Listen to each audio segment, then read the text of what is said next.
ఇక Hyderabad చందానగర్లోని bus stop తొలగింపు వివాదాస్పదంగా మారింది. ఉత్తరాంధ్రకు చెందిన ఓ YCP MLC shopping mall parking కోసం అడ్డుగా ఉందని బస్ స్టాప్ను తొలగించారంటూ స్థానికులు ఆందోళనకు దిగారు. 30 ఏళ్లుగా ఉన్న దాన్ని ప్రైవేట్ వ్యక్తులు ఎలా తొలగిస్తారంటూ మండిపడ్డారు. నామరూపాలు లేకుండా ప్రభుత్వ బస్టాండ్ తొలగించిన వారిపై చర్యలు తీసుకోవాలంటూ జేహెచ్ఎంసీ అధికారులు పోలీసులకు ఫిర్యాదు చేశారు. దీనికి సంబంధించి మరింత సమాచారం మా ప్రతినిధి నుమాన్ అందిస్తారు.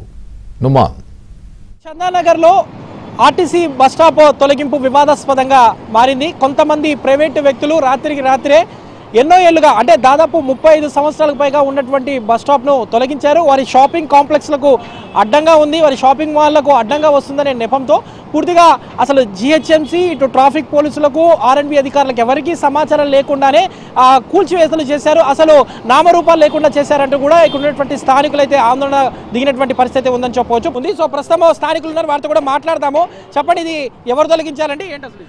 నేను Kaviraj Talari, Deepti Srinagar welfare association executive member. నేను ఇక్కడ 30 సంవత్సరాల నుంచి దీప్తి శ్రీనగర్ ఎప్పుడైతే స్థాపింపబడ్డదో అప్పటి నుంచి ఇక్కడ ఒక బస్ స్టాప్ ఉన్నది.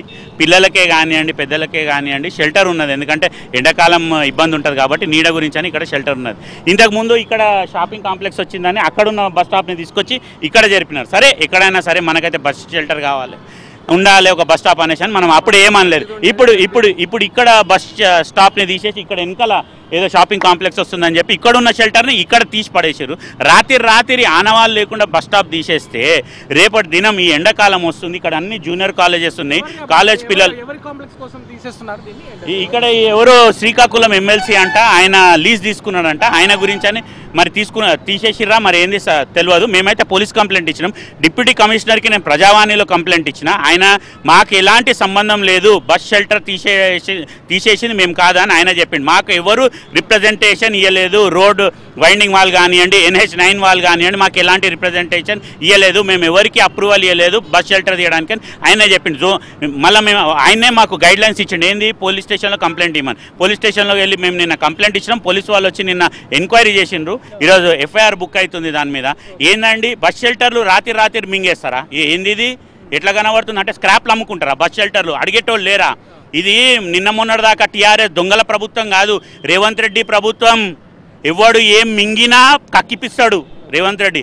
ఇది జాగ్రత్త. ఎవరన్నా సరే, ఆ ఎమ్మెల్సీ ఆంధ్రప్రదేశ్కి సంబంధించిన ఎమ్మెల్సీనా ఇంకోడా ఎవడన్నా ఉండనియండి, జాగ్రత్త. త్వరలో ఇక్కడ షెల్టర్ రావాలి, బస్ షెల్టర్ రావాలి. ఎందుకంటే ఎండాకాలం వస్తుంది, పిల్లలకు ఎగ్జామ్స్ ఉంటాయి కాబట్టి ఈ షెల్టర్ చాలా అవసరమైన షెల్టర్. ఇది 10-12 వేల మందికి, ఇక్కడ చుట్టుపక్కల 10-12 వేల మంది ప్రతిరోజు ఇక్కడ ట్రావెల్ అవుతున్నారు.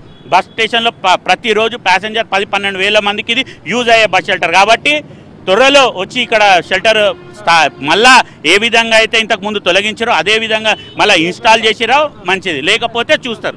ఇంగ్లీష్ ఇది ఇంతకు ముందు వేరే ఎంగళరావు అని కుక్కడపల్లి ఉండే బుచ్చిబాబు అని వాళ్ళు వేరే వాళ్ళకి అమ్మేశారంట.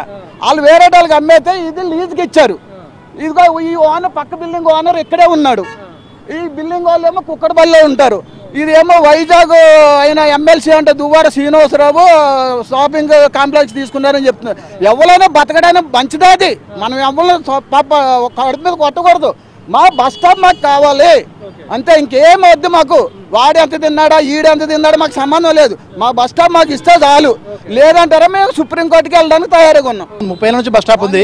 తర్వాత మళ్ళీ అది 15 ఏళ్ళ క్రితము ఒక పర్మనెంట్ బస్ స్టాప్కు సెటప్ వేశారు.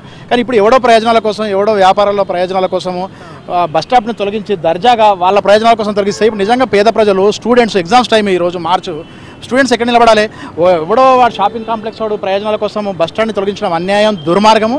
అసలు రెవెన్యూ వ్యవస్థ, మున్సిపల్ వ్యవస్థ, పోలీస్ వ్యవస్థ, నిఘా వ్యవస్థ బతికున్నాయా లేకుంటే అవి ఏమన్నా సుచేతమైనా? ఇంతకుముందు మా మిత్రుడు చెప్పాడు కాంగ్రెస్ ప్రభుత్వంలో అన్ని రంగాలు చాలా పర్ఫెక్ట్గా పనిచేస్తున్నాయని చెప్పేసి. మరి నిఘా వ్యవస్థ ఏం చేస్తుంది? ఎవడికి పడితే వాడు ప్రభుత్వం మొత్తం వ్యవస్థలు మొత్తం శాఖగా అసలు సమాచారం లేకుండానే ఇది తొలగించారండి. ఎగ్జాక్ట్లీ. ఇప్పుడు ఇక్కడ పోలీసులు నిఘా వ్యవస్థ ఉండాలి, తర్వాత సీసీ కెమెరాలు అత్యాధిక. హైదరాబాద్ నగరంలో ఏ చిన్న ఇన్సిడెంట్ జరిగినా కూడా వెంటనే వచ్చేసి ఈరోజు చర్యలు తీసుకునే అధికారులు ఇక్కడ దాదాపు 30-40 వేల మంది యూజ్ చేసే బస్ స్టాప్ని వాడు దర్జాగా వాడి ప్రయోజనాల కోసం కూల్చేస్తుంటే ఏం చేస్తుంది గవర్నమెంట్?